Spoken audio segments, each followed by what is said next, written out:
Christ, I want to die. Well, you can't do that because we're about to talk about our favourite games. Woo! And it's just like, you know... Wait till I get to my third Matchington Mansion. Anyway, Floppy had the idea that we should probably talk a little bit more about ourselves as opposed to just our news and views and items. So I've decided we're going to do our top 10 favourite games. So Braden, Floppy and I each have 3 games that we rate very, very highly and possibly our most favourite of all time. And then... Triple NG is just put in the chat, Metal Gear Mansion. That's something I would play. And then at the end, for the 10th pick, we're actually going to turn to the live chat and get you all out there to throw some ideas of what your favourite games are. And we're going to pick one or vote on one to put in the number 10 slot. Okay, so awesome. there's 10 slots, but it's not in any particular order. It's just us going through the motions. So chat, if you're listening, start thinking now, your favourite game ever to go at the number 10 spot. So I'm going to kick it off with number 1, and my number 1, well, not my number 1, but my first pick for a game, it was either this or Breath of the Wild. So it is, of course, and you're going to hear a lot about this episode, Chrono Trigger. This game.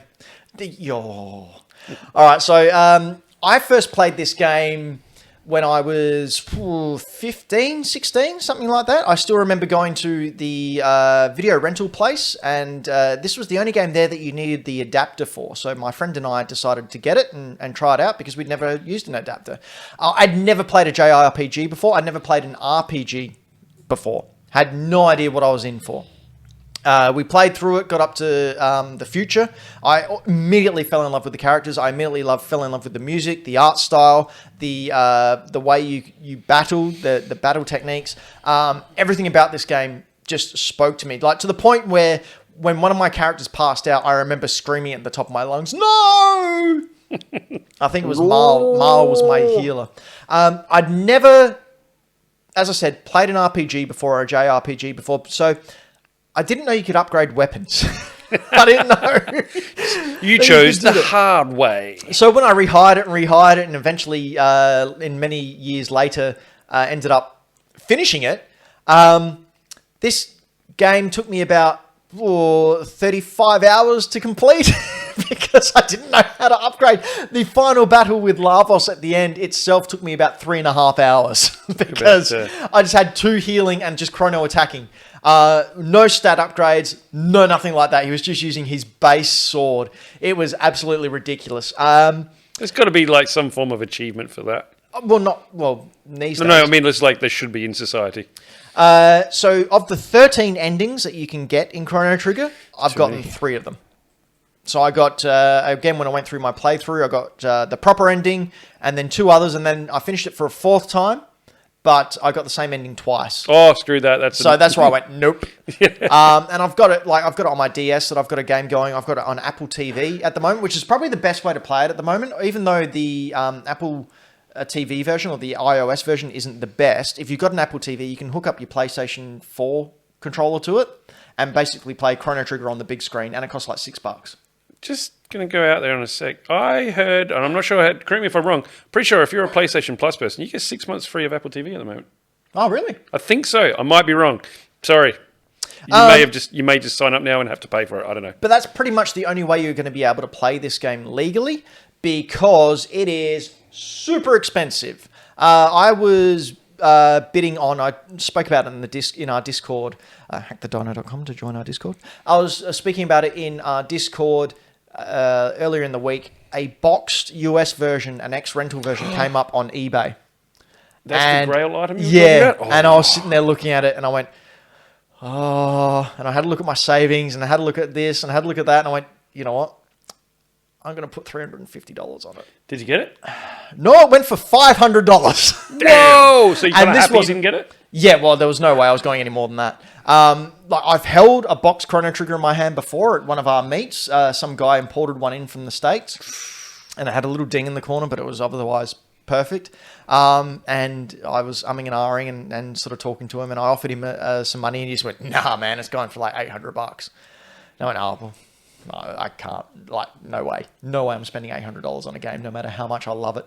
And then he put it up on eBay, and he got like $950 for it. Wait till you get that boxed Matchington mansion in your hand. Yeah, well. Even $8. The DS version. The DS Yeah. version that came out a few years ago with the Akira Toriyama cutscenes, and is easily the superior way to play it because it has the cutscenes and all the controllers, and it's great.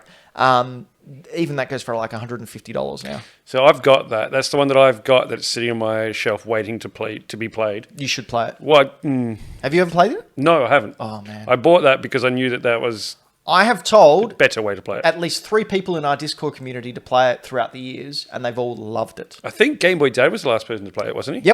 Yep. Dust Valbeard as well. I was the one who originally told him to play it, and he loved it so much he jumped straight into Chrono Cross. Oh, and wow. even though I own Chrono Cross, I haven't played it yet, so I should probably get on that. But I've heard it's, not the best. Maybe when so I'm on a bit of a kick of short games at the moment. Maybe when I get back onto a long game, I'll play that one. Well, this one's 35 hours. No, that's only if you play it like a fool. It's like 12 hours. It's really not. But it's such a good game. Oh, Chrono Trigger, I love you. All right, Floppy. Yeah. All right, my first pick, not necessarily my first favourite Just game. Your My first one first off the pick rank. is it funny enough for me, two of my picks are a platform that I rarely ever play on. Oh, good. So this is PC. This is a PC game. Ooh. So from the 90s. Politically correct. So I look forward to hearing about Correct. So my first favourite game is Dune 2. From 1993, I think it was, or 1992. This is the first ever RTS I ever played. Real-time strategy game. Oh. So it's also how I fell in love with the world of Dune, which was a book series written in the 60s by Frank Herbert. They made a god-awful movie in 1984, and then they released... Starring Kyle MacLachlan? Yeah, that's the one. And a new one that's about to come out again with, God forbid, Jason Momoa in it. But also Zendaya. Zendaya, Yeah, I know, but Chalamet, Oscar Isaac. It's got 1,000 Josh good reasons Brolin. to watch it, and it's got one wonderful reason to not watch it. But yeah, so Dune 2, first RTS I ever played. I had to go to work with my dad on a Saturday. I was still a kid, so I couldn't be stay at home. And I was going to be bored, of course, and he quickly threw me onto one of his colleagues' computers who he knew he had games on his computer at his office space, and went, here, play this and shut up.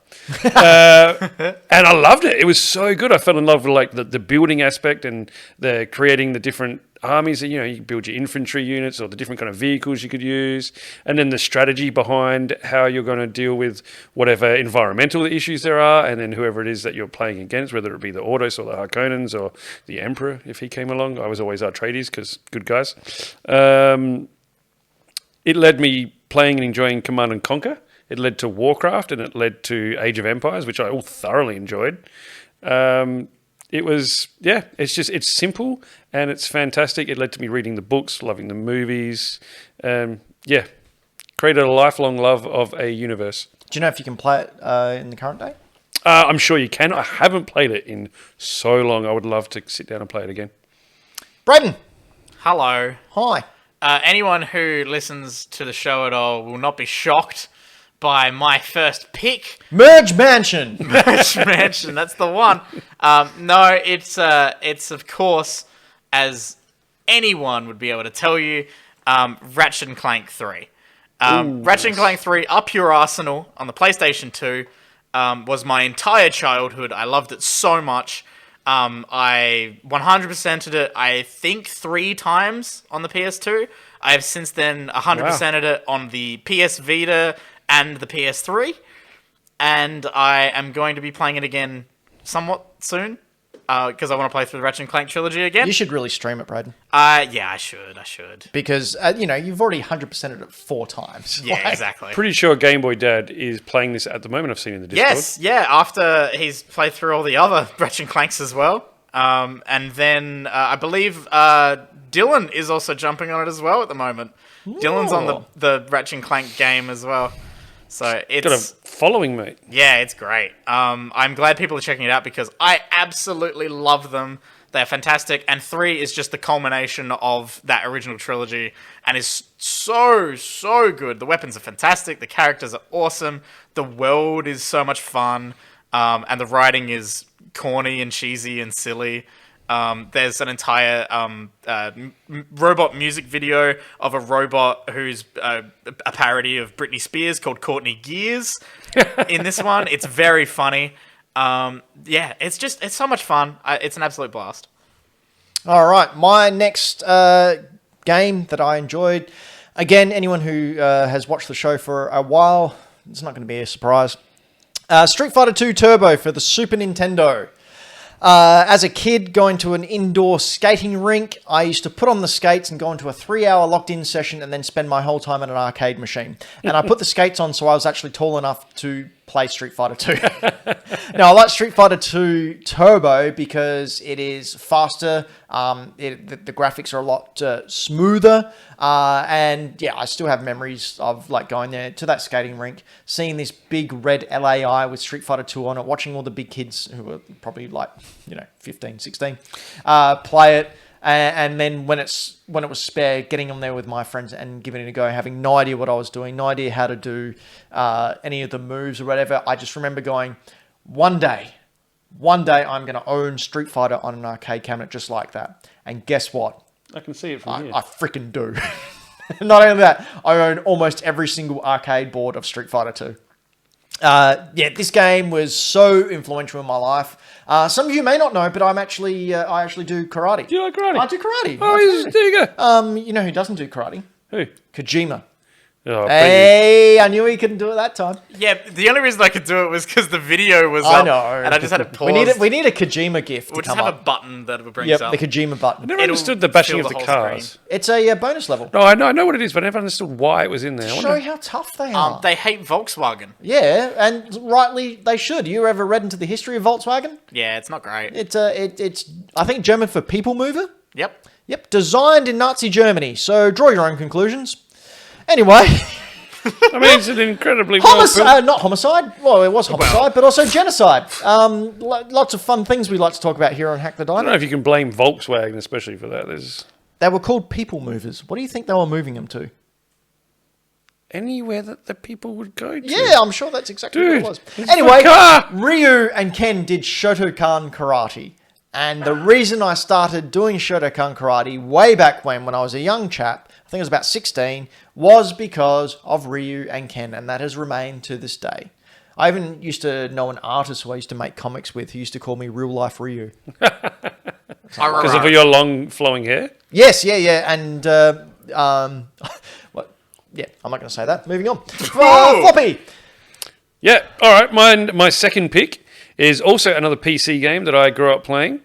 And this one is part of a series of games. I actually played so many of these games, but one stood out to me, and it was Space Quest 3. So there was Space Quest, there was Police Quest, there was King's Quest, there was Heroes Quest. Was there a Space Quest 2? There was 1, 2, 3. There was about 7 of them, I think. Good. I was just checking, because otherwise it'd be weird. This is the Pirates of Pestilence. I love the Space Quest games. They were made by these two guys in Sierra. A really warped sense of humor, which was kind of sarcastic and kind of also obvious jokes. Like, they get away with so many pop culture rip-offs in this. Did they get away with it, though? Yeah, I guess because they kept making the games and no one really seemed to mind. These were the first games that showed me that they could tell like a movie-style story, not just bad guy at the end of a level, get to the end of the level, defeat the bad guy. This actually had storylines and characters. It had characters in them. Characterizations. Yeah, and it was funny. They had jokes in them, and it was great. I loved the character because he was not a super cool superhero. He was a space janitor. Your name's Roger Wilco, and you survive an alien attack in the very first one because you're asleep in the janitorial closet while you're supposed to be working. The pop culture references in this are insane. And if this video keeps going a little bit, yeah, there's like a Monolith Burger, obviously a ripoff of Macca's. There's the Enterprise, you can see there, docked to it. You find there's a ripoff of the Millennium Falcon called the Aluminium Mallard. That's Braden's unique name. There's a part of this where there's like a robot cop following you, or a bounty hunter. It looks incredibly like RoboCop.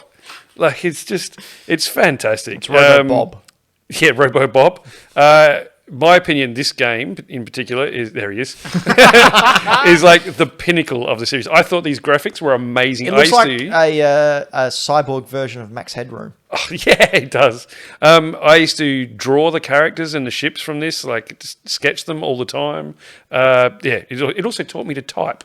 Oh, cool. Because they didn't operate with a mouse. This was a keyboard. So you used the cursor keys to walk around and you had to type in every input that you wanted to do, whether it be, still to this day, the quickest thing I can type is look around, because you would do it on every single screen. I can vouch for this. Floppy showed me how fast he can type the phrase look around. It's stupidly quick. Really? Like nothing else, just look around. Oh, it's quick. Everything else is two-finger old man typing.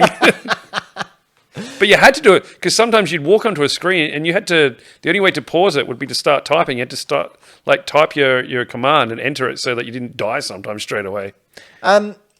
Likewise, is it you able to play these Sierra games? These ones I believe you can, because you can get them off was it GOG? Yeah, I believe they're all good on games. Yeah, and run them on emulators. Oh yeah, Buckazoids was the universal currency. They're so wacky and they're so much fun. The police quest ones, on the other hand, were kind of rife with actual police procedure, to the point where I think it's in the first one. At the start of the game, you get thrown against a wall in a fight, and then near the end of the game, hours and hours later, you're in a plane and you go to shoot the bad guy and your gun doesn't fire. And it comes up with a message going, I guess 3 hours ago when you got thrown against the wall, you should have visited the police firing range and recalibrated your weapon. God, that art's horrible. Oh, it's so good. Look at that. It's going quite fast for some reason. But, I love these games. Sierra adventure games, get on them. Brayden. Yes. All right. My next one is a slightly more modern one. I'm just going to quickly bring it up here. It is a game that I absolutely loved from start to finish. I loved platinuming it.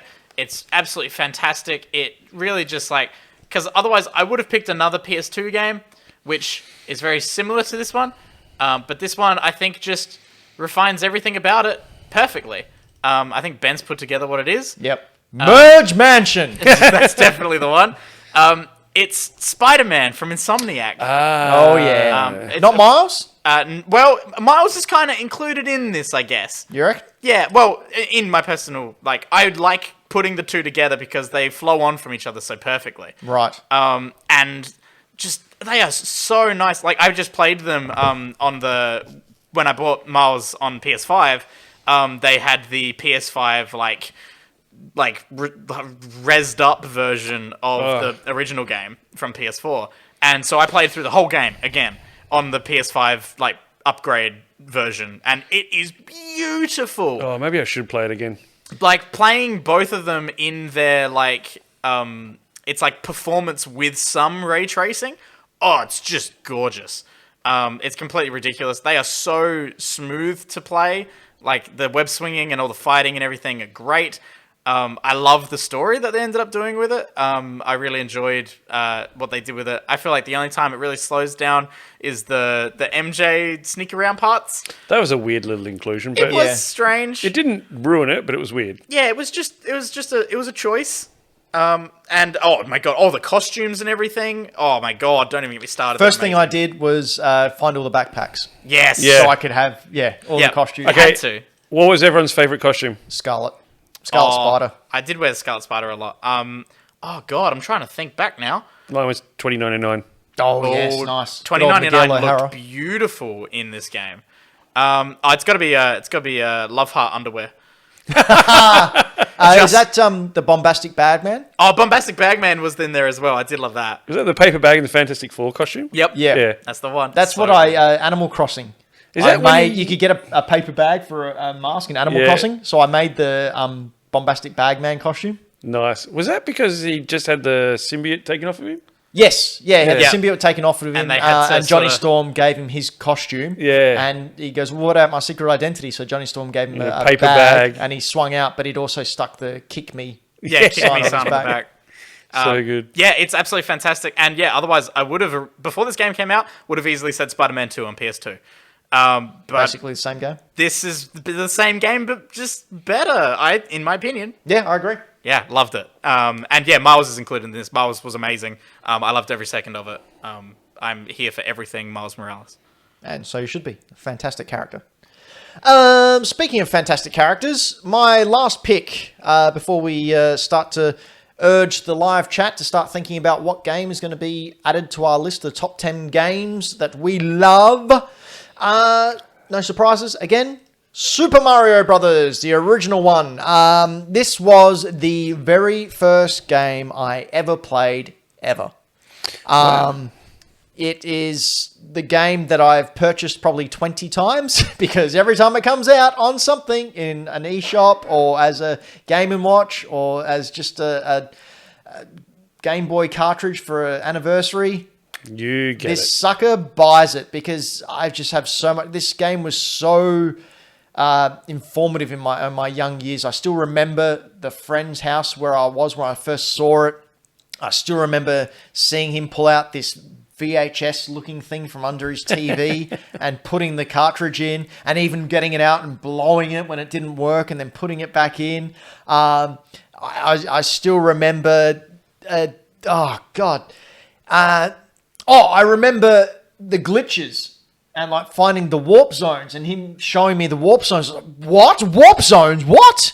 One stage there was a glitch where I was playing and I'd never really played it before and the mushroom to get bigger was running away from me, so I was running after it full pace and then it was going to go down a hole in the floor and I ran and caught it, but because I didn't stop running, I hit it and I was right in the middle and I grew big. And you know how in Mario Brothers it sort of stops while you get the power up and you grow? It goes So I was in the middle of the gap, right bang in the middle. And I hit it and I grew and I still remember his parents were sitting there going, you got it, but you're going to die now. So I kept holding across and there was a glitch or something and I just ran straight across the gap. It was, and they went, just little things like that was, amazing. I understand that Mario Brothers 3 is a game. It is a game. I understand it's a game. It's true. It is a game. I understand that it is a better game than this. And I also understand Mario World is a better game than this. But much like Voldemort, I attach pieces of my soul to things. This is your Horcrux. Yes, it is one of my Horcruxes. So when I become evil and try to take over the world, you're going to have to come to my house and destroy my That's copy. going to be easy. We have to destroy all 17 Horcruxes on the same shelf. There's no looking for them. Yeah, so Super Mario Brothers is just... I've mentioned before, my original copy of Super Mario Brothers is still in the box. I have a big acrylic case that I've put it in. It's not worth money, but to me, it's worth so much more. Yeah, just something that you said then about your mate showing you... I'm going to assume it's Osti. It wasn't, actually. Oh, okay. Sorry, Osti. Ben's got more than one friend. Oh. Yeah, I'm more than a two-dimensional person. Way to find out live on TV. Jesus. That moment where your friend told you a thing and you had no idea and it like changed your whole perception of that game. You can't do that anymore because everything's online. Every secret is online. Everything. You're never going to go through finishing a game or playing it for ages and then someone, just a chance meeting, tells you a thing and you learn. That schoolyard the discussion. My uncle works at Nintendo type thing. Yeah, it's never going to happen again. Yeah. Because everyone can just Google it in half a second. Did you have that as a kid, Braden? We had it a little bit. We were obviously at the point where like the internet was getting way more easier to access. So you could get it on your phones now. So legitimately, we would have times where at school it'd be like, "Oh man, did you know about this?" And it's like, "What? No." And then we'd whoever had found it, they would bring up like game facts or something on the school computers and show us the wiki guides. We would use the school print. This is bad. We were using the school printers to print out cheat codes and maps. It was great fun. So we had binders. Like, have you seen that meme of there's a screen from Titanic where it has Leonardo DiCaprio showing Kate Winslet all his drawings and she's looking through it? Yeah. And there's him looking really excited to see what she says and she's looking at it. And then there's the next meme, the next picture under it and it shows what she's looking at. And someone's just handwritten Mortal Kombat fatalities and it's like down, towards up, down, left, right, left, that's right. what it was. Beautiful. You used to write them out. Yeah. Yeah, you'd write them out by hand, and you'd have them either like in manuals back in the NES and even the Super Nintendo age. Give you blank pages. Yeah, you had blank pages with lines on it, and it said notes, and that's where you what wrote that's down. for. Yeah, to write down all your that's cheats. right, and I I always passwords. used did that. Yeah, I used to, playing the Sierra Adventure games I was talking about, like Space Quest, because there was no map function or anything like that, I used to use graph paper to draw out my own maps. God, I've got one of them. I showed Floppy, I think, a while ago in Japan. I picked up for like $2. Oh, yeah, you bought something, yeah. Legend of Zelda: Link to the Past, not Link to the Past, Link's Adventure. Adventure of Link, that's what it's called. Hi, I like retro games. Adventure of Link, and it was a guidebook in Japanese, just about this big. And when I opened it up, there were hand-drawn maps of each of the levels in there by someone, a Japanese person, had hand-drawn out all the dungeons and marked everything. It was all in katakana, and everything was written out, and it was just awesome. Yeah. Just awesome. I've got a folder of them somewhere from when I was a kid. I would use a 2x2 square was each screen. Yep. Because it was always up or down or left or right. That's how those games worked. You worked from one side of the screen to another, and the camera didn't move with you. So you could draw a 2x2 square, and then you could put something in there that would indicate what was found or what areas you could go to, and it was flawless. Works better than half the maps these days. Floppy, what's your last game? My last game is probably not a big surprise because if I'm not talking about it, you're generally talking about it. It is Metal Gear Solid. Oh, yeah. This one is my favourite game of all time. Yeah? It is the first Number collector's edition. Yep, number one. It is the first collector's edition I ever bought. I found it on a demo disc from a PlayStation magazine in 1999, so the year after it came out. I think it came out in 98. It's the first game that I ever played that not just had a story, but had plot twists and things that took me by surprise. It had these really intricate storylines, an amazing variety of characters, and they had depth to them and backstories, and they developed. It was unreal. There was relationships and between people, and it's just one of those things that it was like watching a really good thriller where you were like on the edge of your seat all the time because you didn't know what was going to happen. And every time you heard that, Oh, you'd shit yourself. I've still got this ingrained reaction to that where you do that and I get a little bit, jumpy. well, I'm going to use that to my advantage. It showed me, thank you, great, awesome. It showed me that stealth can be way more fun than going in guns blazing all the time. And it's started this sort of fascination I have with stealth games or with stealth ways through games, which is now what I tend to play towards. If it's one of those ones where you can play in different manners, like so when playing Deus Ex, I tend to veer towards the stealth things. It's all because of this. It's all because of this game. The way that it was interactive outside of the game as well. So which goes hand in hand with my favorite bad guy of all time in a video game is Psycho Mantis. Oh, yes. Is Psycho Mantis, who in this game is telekinetic and telepathic. And in the game, demonstrates his telekinetic powers by speaking to you as the player, telling you to put the controller on the ground and then activating the rumble feature, which vibrates the controller. Blew my mind. Mm-hmm. Like, I just like, how the hell is it got? The games can't do this. Do you remember how you found out how to defeat him? Yes. So, spoiler alert, if you haven't played this game and you want to be surprised, block your ears until I pat my head. Because you can't hear it. So he can read your mind. So no matter what attack you do, he can block it, which is really, really frustrating until you get a call on your codec by your commander. And he says, like a snake, he can read your mind. He knows everything you're going to do. Try plugging your controller into port 2. So you physically unplug your controller, plug it into the second port on your PlayStation, and he loses his shit because he can't read your mind. And then you can kill him. Mm-hmm. Bloody amazing. Yep. Great, and it's just Kojima being awesome. Oh. And Floppy just patted his head for all the podcast listeners. Yeah. It's just Kojima being fantastic. As Triple Indy says in the chat, if you hired the game, you got stuck because you couldn't see Meryl's codec on the game case. That's right, you had to put in a specific code at some stage, and that was on the jewel case on the front. The DARPA chief in the game gives Snake a CD case that has Meryl's codec number on the back of it. Mm-hmm. It took me a while to realise that if I actually turned the game CD case over, it's written on there in like a still of the game. Yep. It was bloody amazing. Oh, great. Fantastic game. Oh, one more thing. Yep. Cyborg Ninja. Yep. Grey Fox. Don't need to say any more than Cyborg Ninja. What a twist. Amazing game. Brayden. Guess what console it's on? PS2. Oh, mate, you've got the money. Good. You've nailed it. I like money. Well done. Congratulations. I like money. Fantastic. Now, the real question is, can one of you guess what it is before I... Tony Hawk Pro Skater 3. No, it is not. It is a fantastic little game.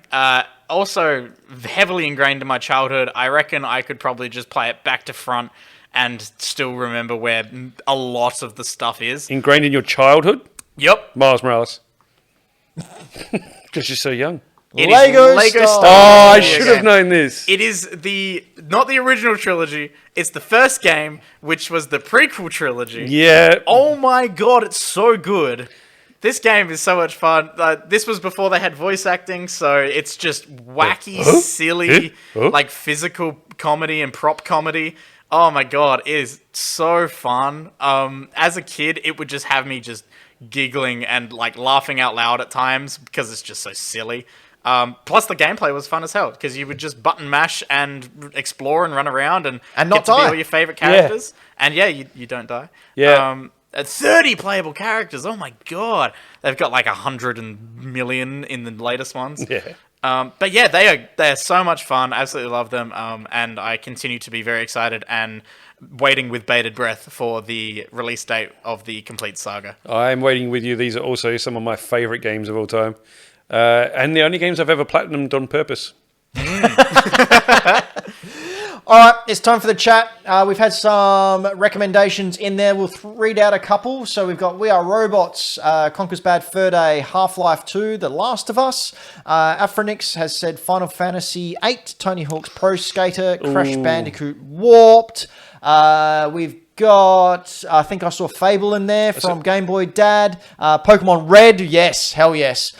Fable and Final Fantasy 9. Oh, Last of Us? Yeah, what are we thinking, people? What else do we think should have the other ones I was sort of racking around in the back of my brain before I decided on Lego Star Wars. I was thinking of things like God of War, like the PS4 one.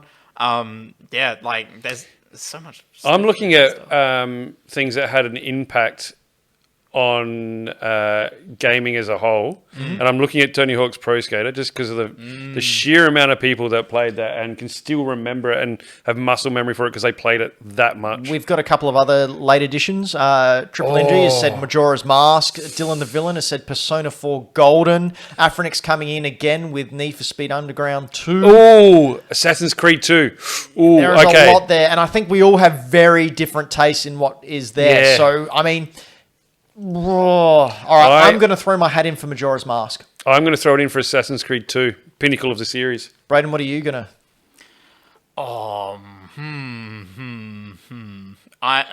If I had to throw my hat behind anything, it would possibly even be Pokemon Red. Yeah, I'm for Pokemon Red. Yep. Yeah, I think it brought Pokemon into the damn world, which is Well, see, as a franchise, is bigger than, well, almost Jesus. Anto has put in Final Fantasy VII, which I also think... Does he like Final Fantasy VII? Yeah, a little bit. You saw the last show where he guessed... Yeah, I did. It's amazing. Yeah, I'm going to say Pokemon Red. yeah. Done. I'm happy with that. Yeah, Pokemon Red. All right, Pokemon Red is the 10th game that meant so much. On Halo 2 in there as well from We Are Robots. I'd almost just chuck in like the first generation of Pokemon. So was it Red and Green? No, Red and Blue. Red and Blue And and then yellow. Yep. Yeah. And just throw them all in the mix at the same time.